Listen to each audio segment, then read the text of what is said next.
చిరంజీవి గారి కూతురు శ్రీజ అందరికీ సుపరిచితమే. 2007లో తన క్లాస్మేట్ అయిన శిరీష్ భరద్వాజ్ని ప్రేమించి పెళ్లి చేసుకుంది.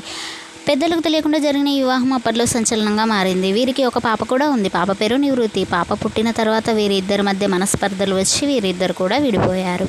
శ్రీజ తర్వాత కళ్యాణ్ దేవ్ అనే వ్యక్తిని పెళ్లి చేసుకో, శిరీష్ కూడా ఓ డాక్టర్ని పెళ్లి చేసుకున్నాడు. ఇలా అందరికీ పరిచయమైన శిరీష్ భరద్వాజ్ 39 సంవత్సరాలకే అనారోగ్యం కారణంగా కొన్ని రోజుల క్రితం మరణించాడు. తను ఊపిరితిత్తుల సమస్యతో బాధపడుతూ మరణించాడని వార్తలు బయటకు వచ్చాయి. తాజాగా శిరీష్ తల్లి ఓ ఇంటర్వ్యూలో పాల్గొన్నారు. ఆమె తన కొడుకు గురించి, మనవరాల గురించి చేసిన కొన్ని కామెంట్స్ ఇప్పుడు నెట్టింట్లో వైరల్ అవుతున్నాయి. తన కొడుకు కార్డియాక్ అరెస్ట్ ద్వారా చనిపోయాడని, అలాగే తన కొడుకు చనిపోయే ముందు మెగా కుటుంబానికి తెలిపారని, కానీ వారు ఎవరు రాలేదని తెలియజేశారు. నివృత్తి అచ్చం నా కొడుకులాగే ఉండటం నాకు చాలా చాలా ఆనందం. ఆ పాపను చూసినప్పుడల్లా నా కొడుకే గుర్తుకు వస్తాడని ఎమోషనల్ అయ్యారు శిరీష్ తల్లి. శిరీష్ భరద్వాజ్ మరణించిన విషయాన్ని కూడా మెగా కుటుంబానికి చెప్పాం, కానీ వారిలో ఎవరు కూడా అంత్యక్రియలకు రాలేదు. నాకు మాత్రం నా మనవరాలు నివృత్తిని చూడాలని ఉంది అంటూ ఎమోషనల్ అయ్యారు శిరీష్ తల్లి.